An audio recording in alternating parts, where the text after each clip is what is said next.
Thank you very much, Kate, and welcome everybody. It's great to have you along.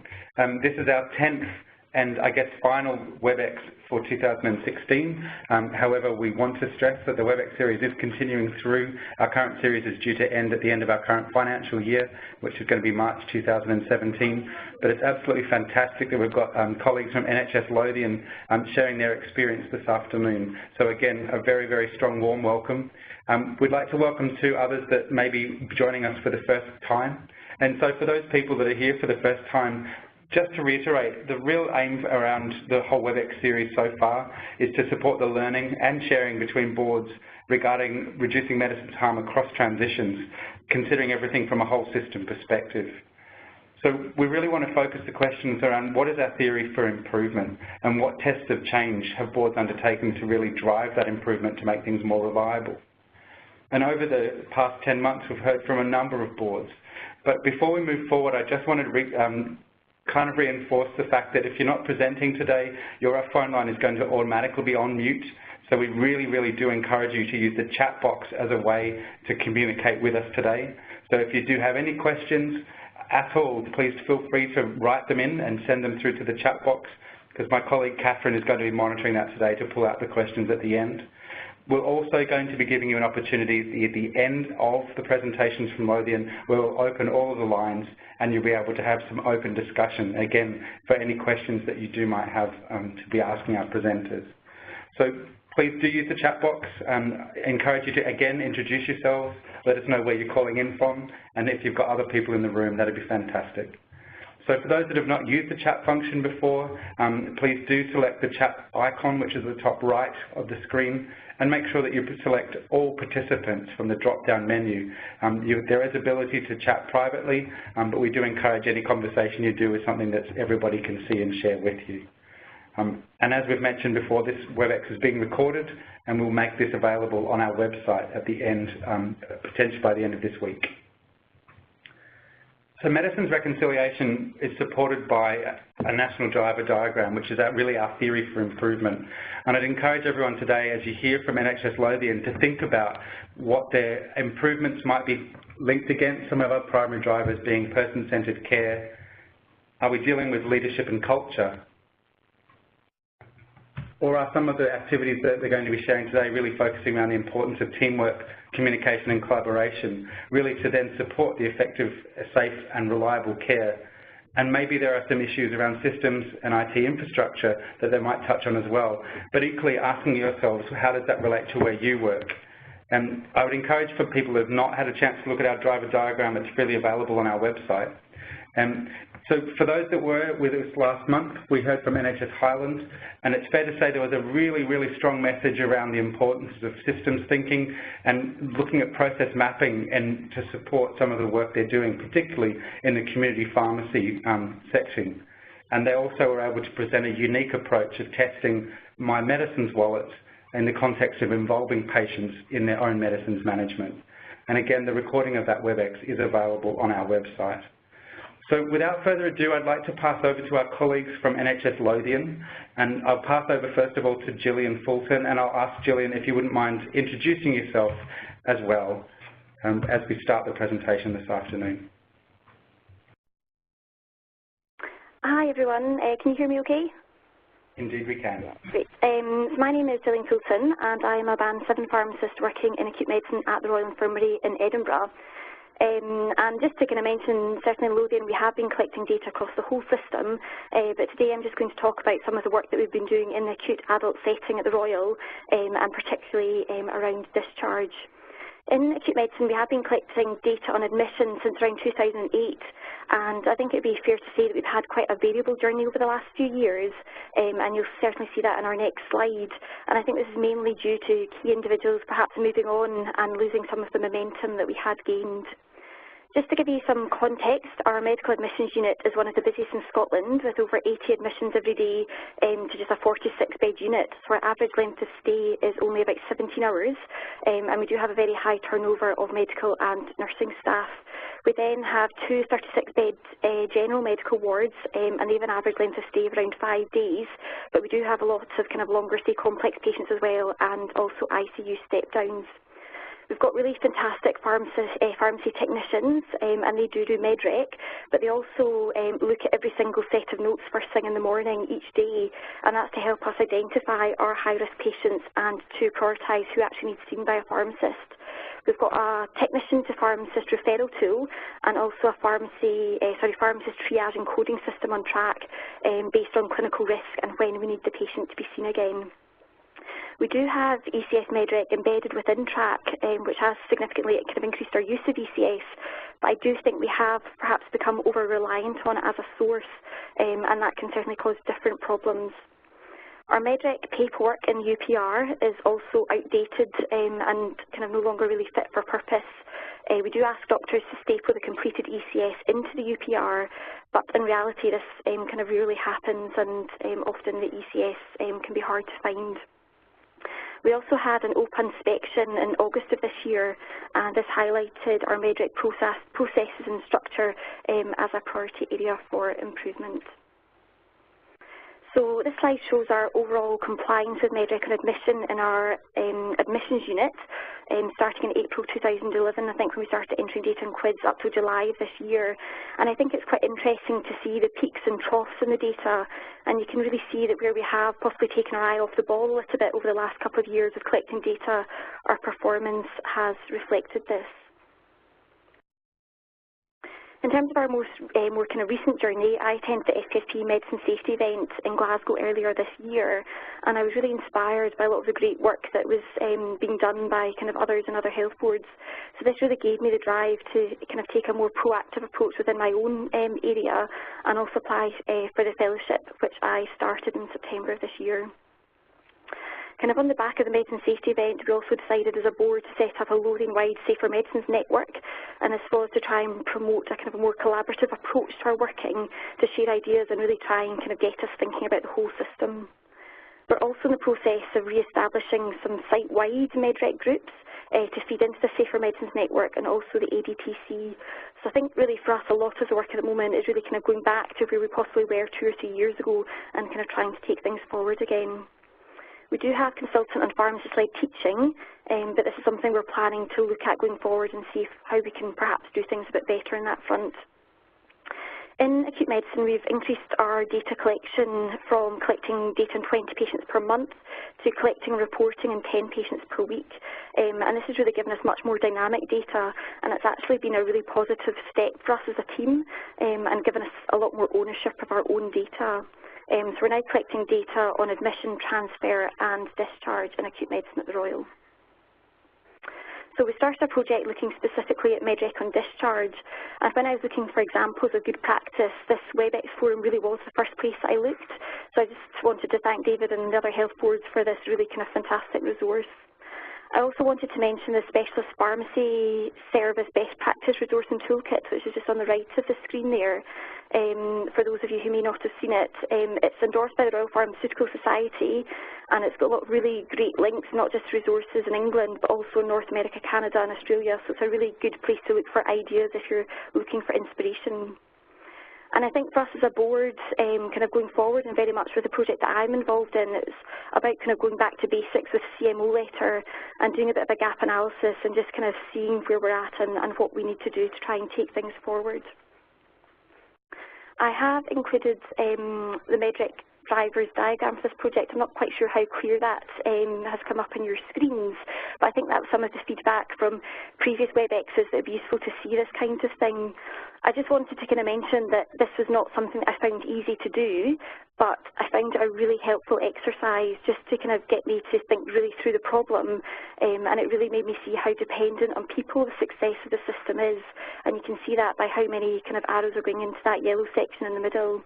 So the project aim is for more than 80% of patients to have their medicines accurately reconciled on discharge, and this is from a baseline median of 27.5%, and to reduce the error rate by 75% from baseline, and this is from a baseline of 250 errors per 100 patients, so an average of 2.5 errors per patient. So the primary drivers for the project around kind of building that kind of quality and safety structure, around kind of that highly effective and collaborative team, developing systems, and of course around the kind of person-centred care and empowering patients to manage their own medicines. It's worth mentioning that we did a kind of a bit of a brainstorming exercise about where we're going wrong with MedRec and discharge, and the two most common reasons kind of unanimously given were around poor MedRec on admission and also about kind of lack of knowledge and understanding, particularly from junior doctors, about what MedRec is in general, and particularly around MedRec and discharge. So that gives a really good starting point for where we kind of needed to go.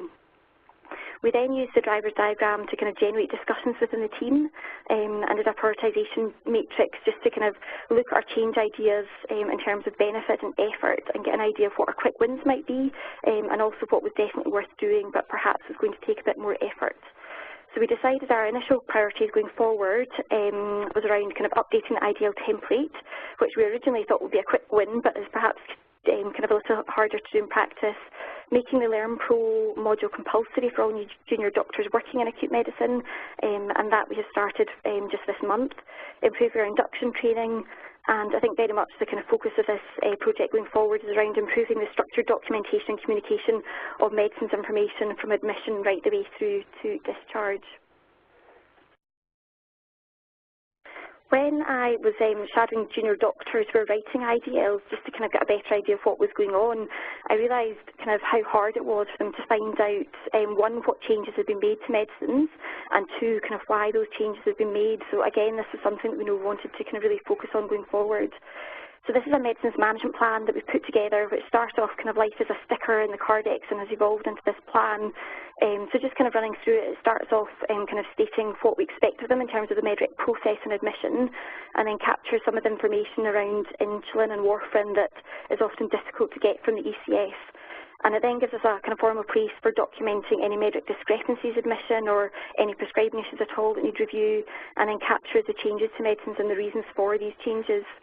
I read an article that said that a patient over the age of 65 had a less than 10% chance of going home on the same medicines they came in on, and there's an average of 3 changes per patient. So I think it's really important that we capture this information better to reduce impact on primary care and obviously allow us to communicate this information to patients. So the form has been designed to sit with the Cardex rather than with the notes and with the ECS, and this is really so the information is easily kind of accessible to everybody in the ward rounds and at the time that it's needed when the IDL has been written or clinical decisions are being made around medicines. So we are just at the very early stages of testing, but there are a couple of things that I just wanted to mention from a test that we did in our admissions unit last week. 100% of patients had a plan documented for each medicine, and this is fantastic. I don't think that's something we've kind of ever managed to achieve before. And also 80% of patients had changes to medicines correctly documented in the form at the time of review and admission, before pharmacist or kind of technician intervention. So again, I think that's really quite a promising kind of step, but there is a long way to go in terms of reliability of use and certainly communication.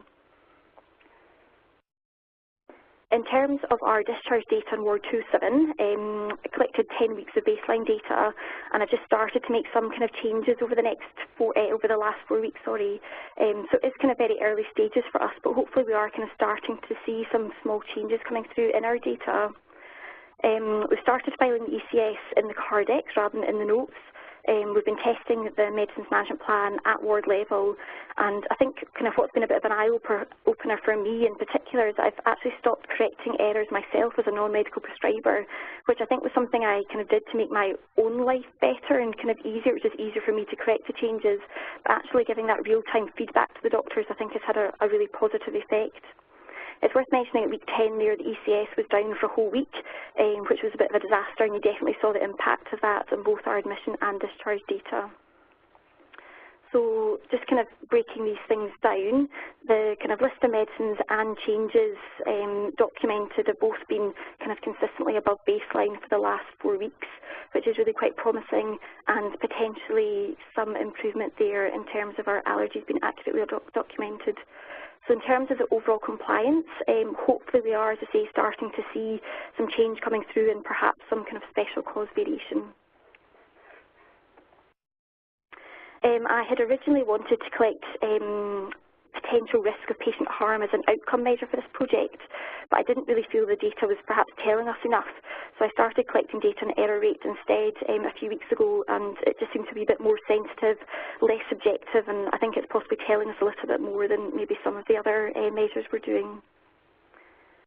In terms of our successes and challenges, I would say our main organisational success has been around kind of development of that Lothian Safer Medicines network, really kind of helping to build that culture for safety and quality and encouraging us to have a more collaborative approach across Lothian.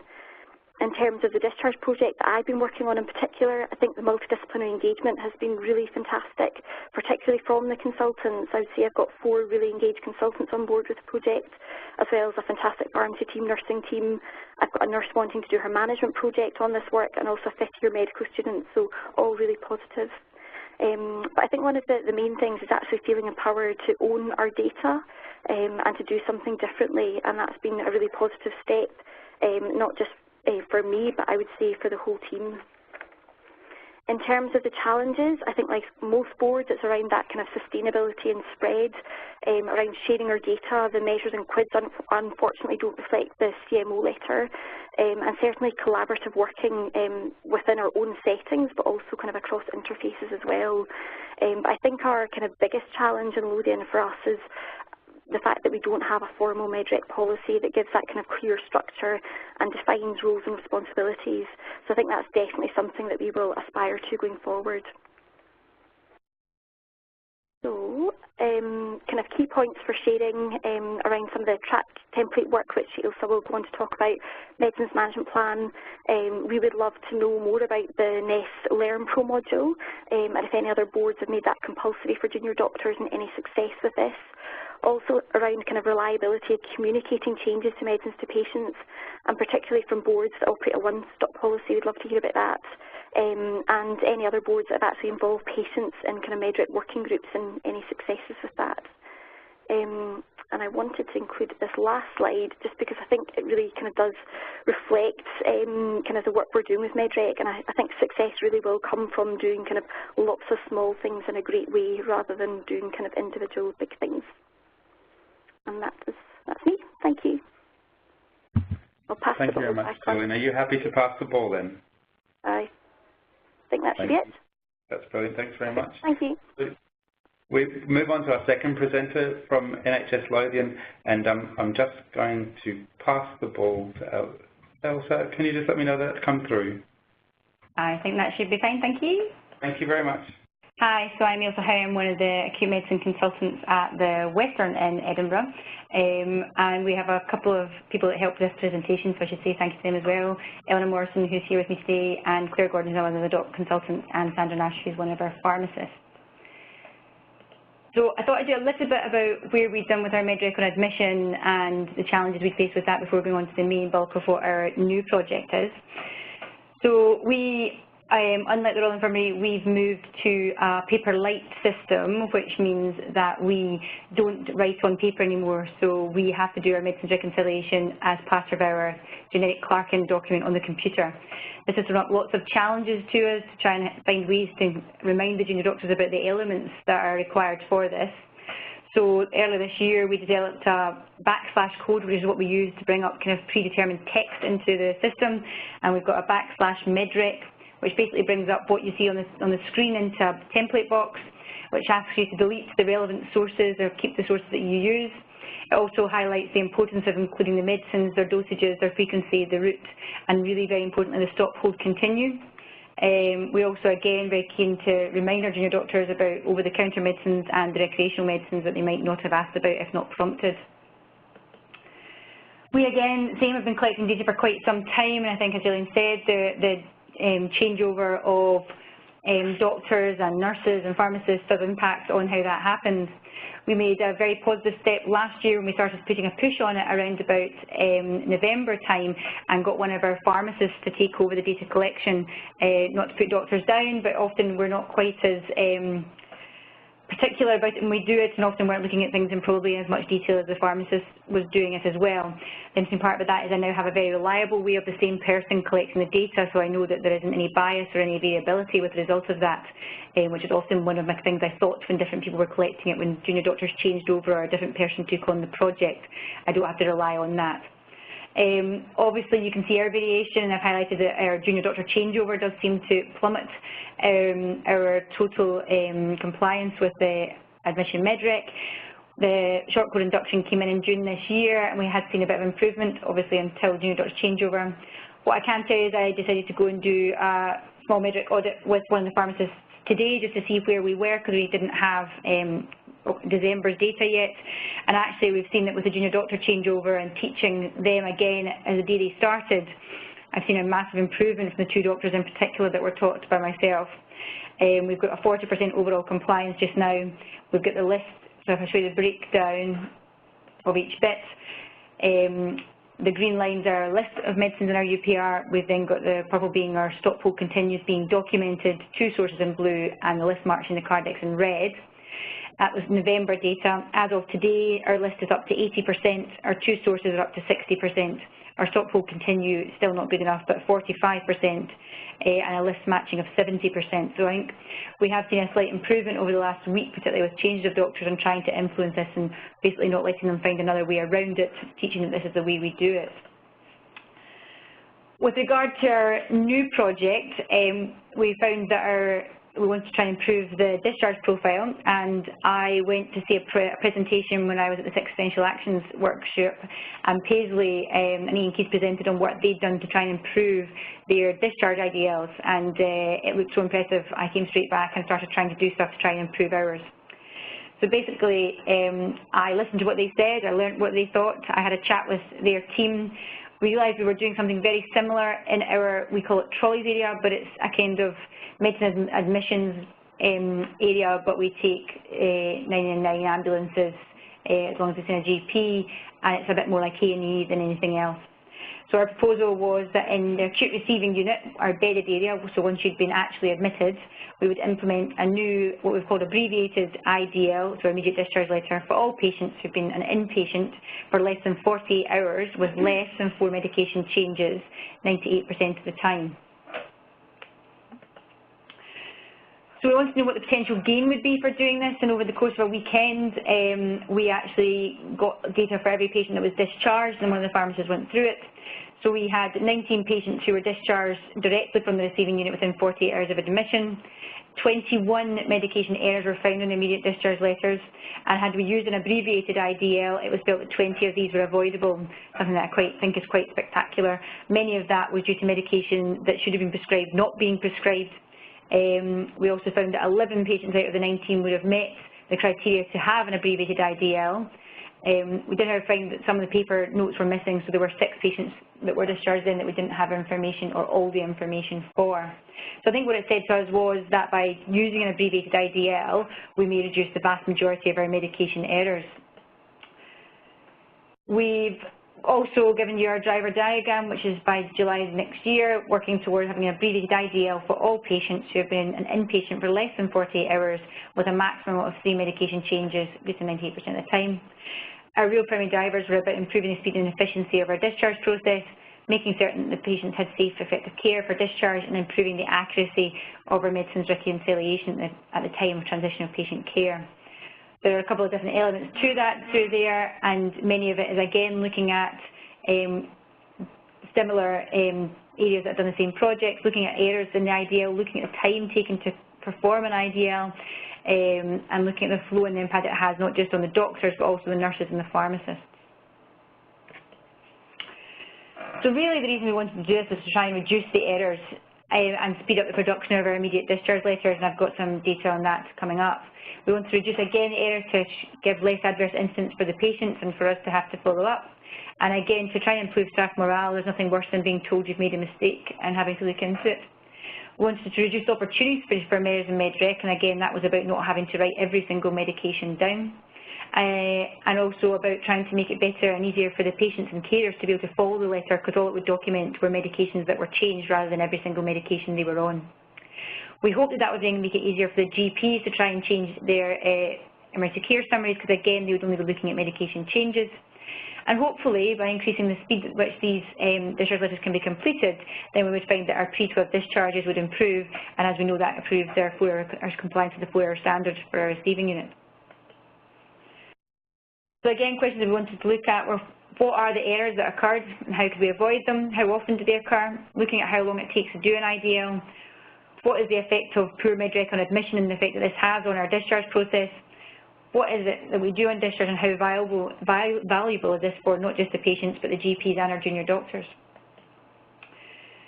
So we looked at a year's worth of data from DATEX telling us the kind of errors that happened, and there were 12 types of errors that occurred in our discharge IDLs. Missed doses and things not prescribed, errors with MedRec on admission, missed doses, changes of drugs that didn't appear in the IDL, allergies not documented, and errors in medications on track. More importantly for me was about how long does it actually take one of my junior doctors to write a letter to allow a patient to go home. We have the computerised system, so actually we are fairly dependent on that now, and if that fails or slow, and that can happen quite often, our time to perform an IDL can be as much as an hour. Some of that again is being interrupted by the nurses telling us to go and see sick patients or to perform some other task or doing other things that need to be done that are seen as a higher priority at that time. However, even looking at that, our average time to write an immediate discharge letter is up to 28 minutes. And even when you take out the two outliers at 60 minutes and 65 minutes, it's still up at 25 minutes. And if you're discharging many patients a day, as we are from our receiving unit, this all takes time. So we asked our pharmacists to have a look at our medicines on discharge for 1 week and look at how our compliance was like. So we saw that we were 90% compliant with inpatient discharges to medications being documented, 75% compliant with our correct med list on the IDL. That means that letter is going back to our junior doctors 25% of the time to be rewritten and re-amended. The meds on the IDL have the correct name, dose, frequency and route only 65% of the time, which gives us overall compliance of 65%. And each of these times this is identified, our junior doctors are having to amend this, which involves logging into the computer, uploading it on the computer system, and then finding a computer that will print it out.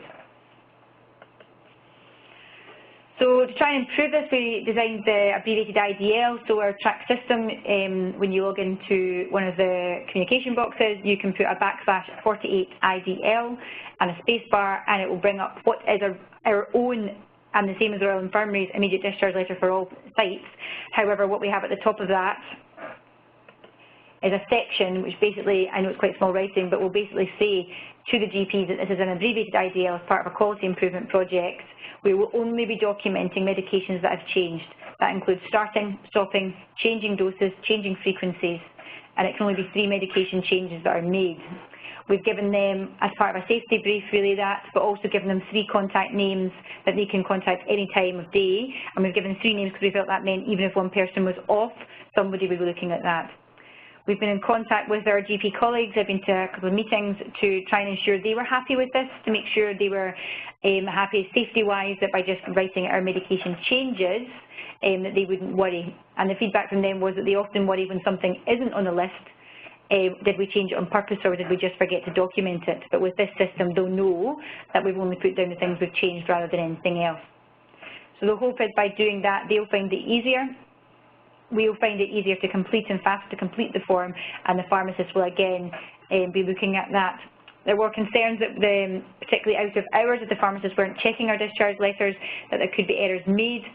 However, in our kind of front door, kind of more acute area, we're sending people home with just the medication changes documented there already, and there's never been issues with that, in terms of safety issues being raised.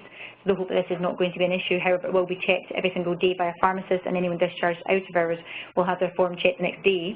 As a result of this, we will not be running this project over the weekend, so it will stop at 4 o'clock on a Friday, because we felt that leaving it over the course of the weekend without reviews while doing a test of change was maybe not as safe as it could be. However, the plan would still be to run it 7 days a week, 24 hours a day in the future if we can prove that this works. So we've obviously got the code. The track template was completed yesterday, so my job now is to get the information out to GPs. We're going to teach our junior doctors tomorrow, and our plan will be to run live at the start of January, where hopefully we can try and speed up our process, because as we all know, first week in January we'll be all pretty busy in terms of acute admissions. We've also had support from our nursing staff and our pharmacy staff with this, and hopefully we will be able to help medical staff complete the agreed process with no misinformation, and again helping try and streamline the process for carers and patients to understand the letter that actually leaves with them. Like I said, our next step is really on about getting the project started and making sure we've got our data collection, developing the training material, and assessing the impact that this has on everyone. So our junior doctors, how long does it take them to complete the form? Our nurses, does it affect the time it takes them to check and counter-check the discharge letters? And our pharmacy staff. We need to collect feedback from all these people, including our primary care colleagues, to make sure there's no errors that are occurring that we need to know about and we need to change, and also patient comments. And we need to compare and contrast our pre and post data once we get it. So really, again, success, we need to be sharing our successes and sharing our work with other specialties within our board and also with our board if it works. We need to work collaboratively to consider all members of the team and the impact this has on the service, not just the doctors and pharmacists, but also our nurses and our patients. And we need to make sure we're enabling staff to work safely and focusing on our patients. Challenges for us, again, very much like Gillian said, it's about our constantly changing workforce and making sure that our patients and that our doctors are up front and up to date with everything we do and all our /codes. But again, I think, as we've mentioned, that can be challenging during induction when they've got 25 other things that everybody thinks is the biggest priority. Again, competing priorities at the front door environment, making sure that the safety things are done. Compliance from the clinical staff, and as I did from looking through the notes today, I've got doctors that do it right 100% of the time. I've got doctors that do it right 75% of the time, and I can assume sometimes that's just because they're so busy. And I've got doctors who just aren't as supported as they could be, and they're the ones I need to focus on. I tried chocolates, and I find that often helps, particularly when you identify the person who does it the best. Not liking the one that does it the worst, but everyone quite likes a box of chocolate. And it's all about sustaining the change again, so making sure that if this change does work with regard to our discharge ideal, that we can sustain the change when it's not necessarily the 100% focus. And if we've moved on to another focus, we need to make sure that that still remains a priority. So for us, key points, we need to analyse our systems. What do I need you to do? How can you help me? Who can help me achieve this, and how can we make it safe, and the other kind of things we've looked at. But again, we're very interested to know what have other boards done in MEDRIC, how do others see the management of MEDRIC in the future, and I think again, how can we influence supporting systems such as ECS and making sure all the drugs are on it. I see from one of the questions there that I totally agree that we are missing medications that just don't appear on our ECS, and also the key information summit is incredibly important to all of us. So again, I think this is just all about trying to make things safer, most for our patients, but also making sure we're making the job as easy as we can for our junior doctors to allow them to make sure they get the right drugs out to the patient first time, rather than being asked to recomplete discharge letters 25 times, which again should reduce the workload on our pharmacists, who shouldn't have to be asked the junior doctors to make so many changes. Thank you very much. Well, I hand the ball back to you, David. Thank you very much. That's fantastic. So Alva and Gillian, thank you both for presenting what I think has been a really interesting presentation. I think also a reflection, quite an interesting two different approaches within the same health board, so lots of opportunities for learning in terms of going across sites and then across boards. So thank you both very, very much. As we've been going through, there's been quite a bit of chat in the chat box, and I do apologise in the fact that as the request to select all participants when participating, I know there's been some chat that has been going to all attendees, and unfortunately the panellists cannot see that chat. So if we do miss anything, I apologise, but we do have quite a bit still coming through in the all participants chat. So if we can go work our way back through, I think there's been a lot of interest, Elsa, particularly around the abbreviated IDLs. And I don't think that was going to be any doubt around the interest in this. And I think if we can just go back up to a couple of points, and I think it's the first question that we had really, I think, is around safety and completeness, which I know you've touched on. But I know that Pamela has asked that she's interested to learn a bit more about the abbreviated IDLs. How do you ensure that important drug interactions are not missed? And I guess building onto that, the question I think is directly linked to that is when you were talking about for medications that only the medications that have changed is the thing that you'd be interested in, but compared to what I think is one of the other questions I've seen in terms of, is it compared to what's in the ECS? Is it compared to what was reconciled at the point of admission? Would you mind expanding on that just for a moment? Yeah, no, absolutely. So I think, this is obviously one of the things we had, and had lots of discussions with our pharmacists about this, to make sure there weren't going to be interactions missed. We now have pharmacists 9 to 5 every single day checking all of our discharge scripts and all our patients' medrec, even after the doctors have done it, which has been a massive improvement for us, and identifying these interactions if they occur. I suppose I would be hopeful that we wouldn't be missing many interactions. I think we do the same thing in our trolley area where people go home and all we document on is a paper script of medication changes that we make. And so the hope would be, again, at that point in time, we've not had massive things highlighted to us that we've started people on medications that have caused significant interactions. And that's, again, why we've not been running it over the weekend, because we felt that until the project was fully embedded and we were happy that our systems were reliable, 24 hours it's going to take for our pharmacists, or less even, probably 12 hours for them to check our discharge letters to ensure that we haven't made any interaction mistakes. Most of our patients will have an admission assessment by our pharmacy technician to make sure that all the medications are documented. We've got a pharmaceutical care section to our admission document where the pharmacists document any changes that we haven't identified fully on admission, to make sure that they're all up to date, and they will highlight to us any changes that the Cardex requires that we haven't seen already. So the hope is that those patients that have been in for that length of time, so anyone that's been in probably more than 12, maybe definitely 24 hours, will have had their medications assessed by a pharmacist or pharmacy technician to try and prevent these things from happening. Thank you. Does that answer the question? So I'll just, Kate, would you mind opening the phone lines, please? Certainly. Would you like to go to a structured Q&A, or would you like everybody's line open? If we can just do all at the moment, and we'll just ask people to ensure that they're quiet if they're not speaking, if that's okay. Certainly. It'll just take a few seconds. Bear with me. Thank you. So, Alza and Gillian, I just want to give the opportunity to open up to the floor. I don't want to misinterpret anybody else's opinions or responses to the question and answer. So, with Kate now opening the lines, it means that everybody will... Now. Thank you. So it does mean that we'll be able to hear everybody just now. So can I ask that you do try and either put your phone back on mute if you've got nothing to say, but if you'd like to participate, please do.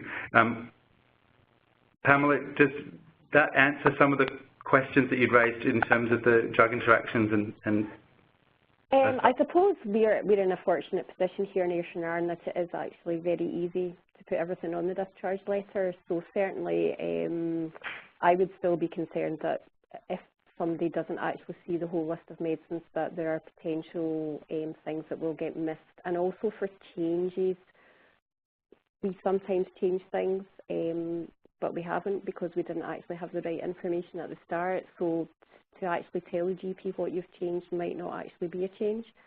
So I suppose from my point of view, I'm just a bit concerned about the abbreviated immediate discharge letter from a safety point of view.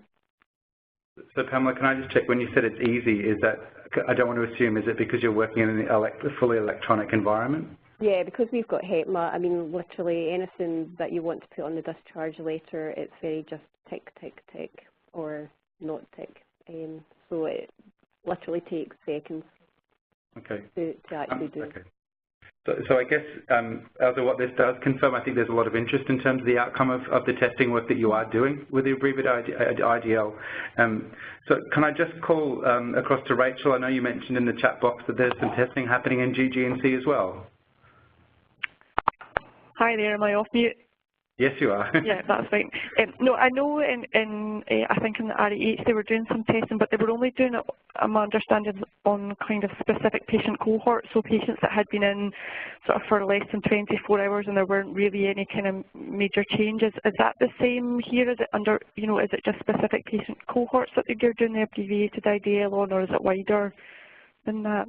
No, it is absolutely focusing on the work done by Ian Keith in Paisley and following on from his work, the same sort of thing. So it is only patients who've been in for less than 48 hours with less than 4 changes, and a change is documented as any drug that's started, stopped, dosage changed, timing changed, anything like that at all.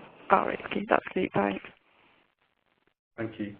And this is where it is a bit potluck. I am going to go to people's names that have put things into the chat box, so apologies if you didn't expect that would happen. Anthony, Carsten, you've asked a specific question around people using the GP patient summary on clinical portal for performing meds rec as opposed to the emergency care summary. Did you want to expand on that question? Yeah, that's something we've started to look at. We only had access to this granted about 2 months ago in Lanarkshire. I'm not sure if this is something that other people have seen, but this appears to be potentially a slightly more reliable source of information as opposed to the emergency care summary. But we're doing some sort of pilot work at the moment to see if shifting to GP patient summary would lose anything that's on the ECS. I just wondered if anyone else had used it.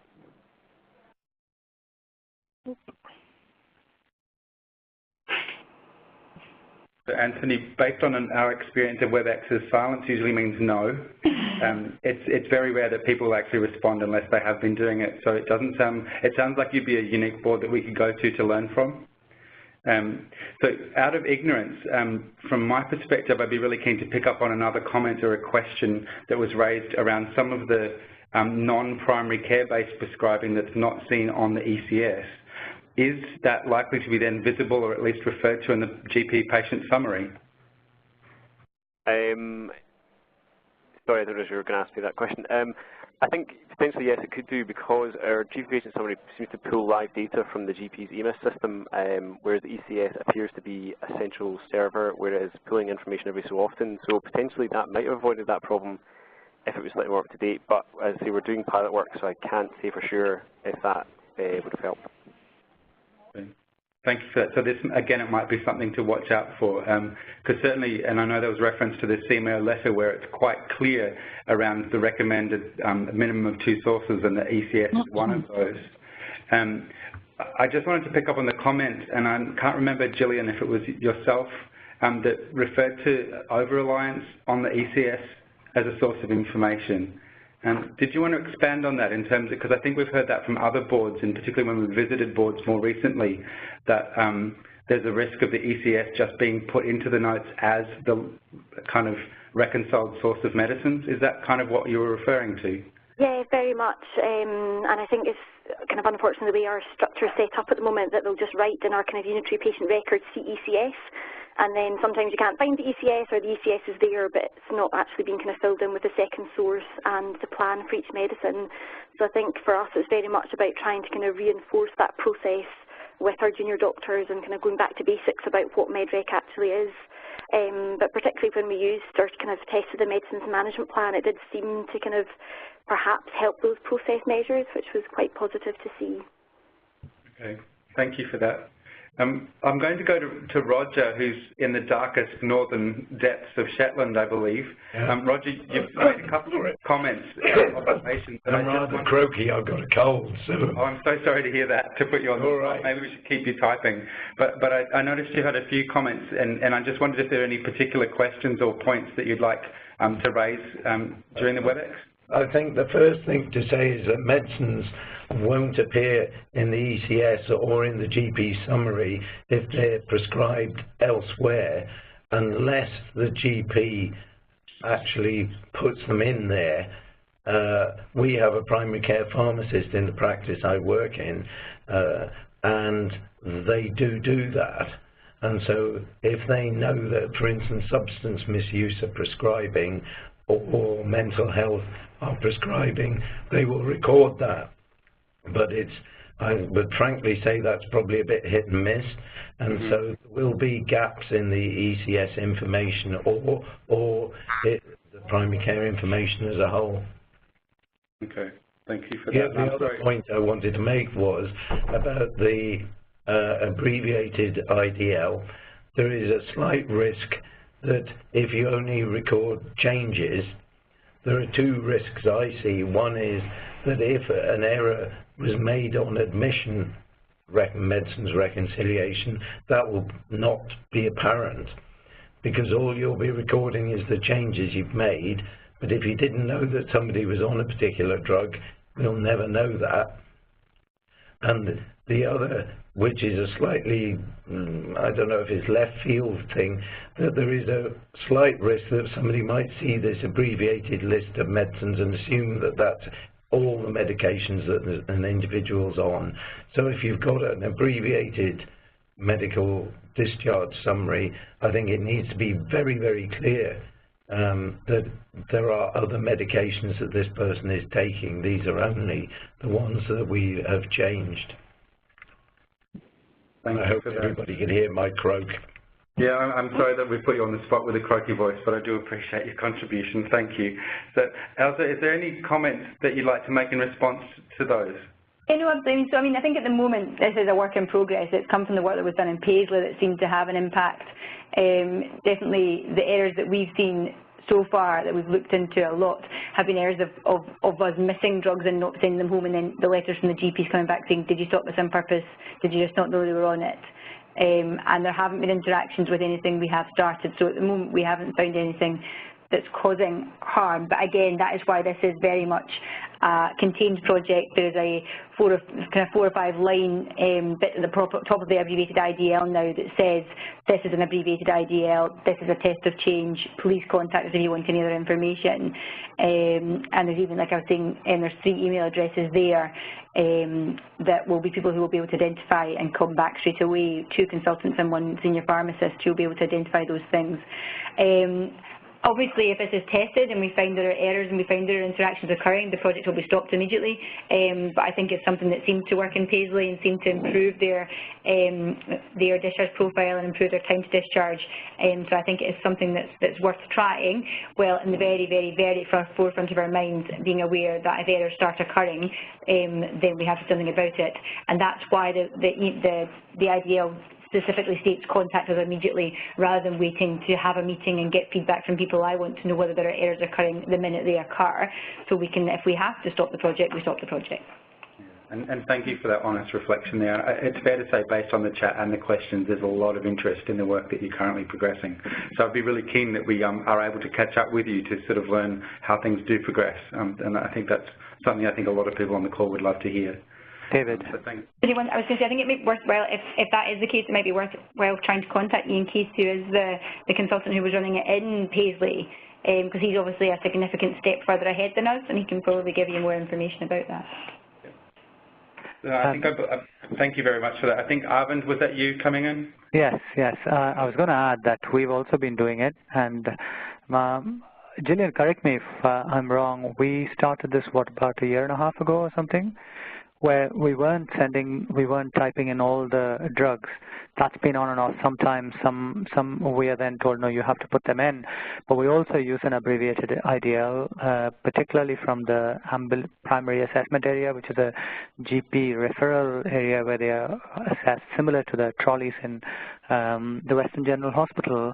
And again, in that, the wording that we use using a similar sort of backslash, the short code is changes from ECS, and it's very clearly referenced that anything that we are suggesting is a change from the ECS rather than from unknown sources.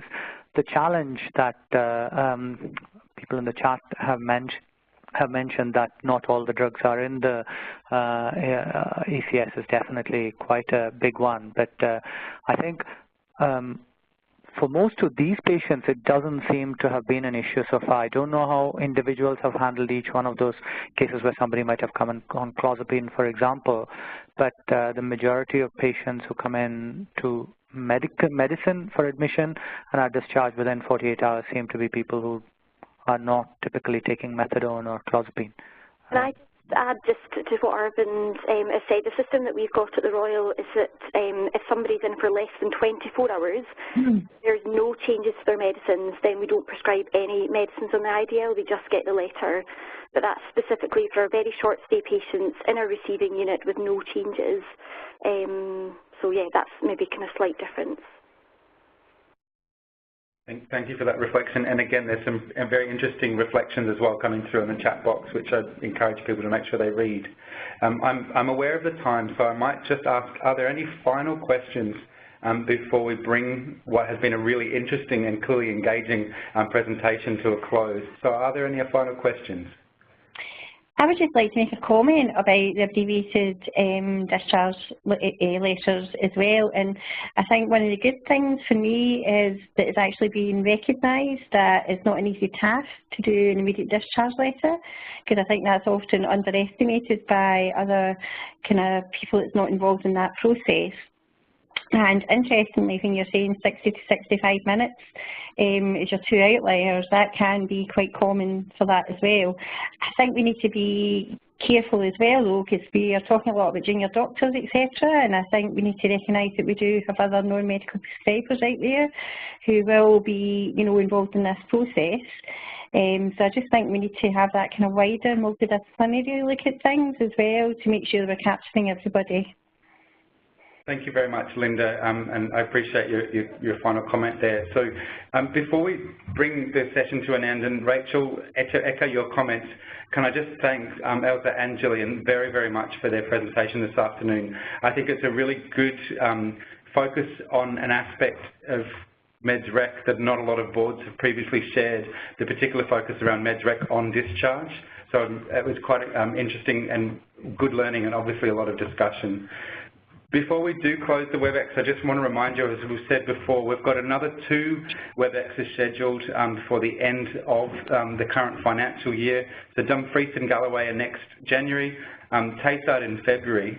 And what I did want to also highlight, and please do go to your program managers for more information, but we're holding a Medicines Reconciliation Summit on the 2nd of March in Edinburgh, and it's for the purpose of bringing board leads and national stakeholders and national leads together to really summarise what we've learnt over the last 12 months through this WebEx series, to try and identify what are those things that are working well that we should keep doing, but equally a recognition of the challenges that a number of boards continue to face despite a lot of efforts over a number of years around medicines reconciliation. What is it that we could do nationally to try and help support boards move forward? So that's happening on the 2nd of March. Registration and teams will be managed by your SPSP program managers, and it's purposely a smaller event than normal. We're not talking about 700 people, nor are we talking about 300. We're looking at about 100 people coming together across Scotland to meet with national leads and stakeholders in this area. So please do keep out for more information. We'll keep you updated, but and contact your program managers as well in terms of once the registration goes live, which will be on the 9th of January. So without further ado, I think we've done all of our plugging that we need to do in promotion. Can I thank you all for your time? I want to wish you all a very safe and happy Christmas and New Year, and we look forward to joining you again more formally when we get together with Dumfries and Galloway towards the end of January.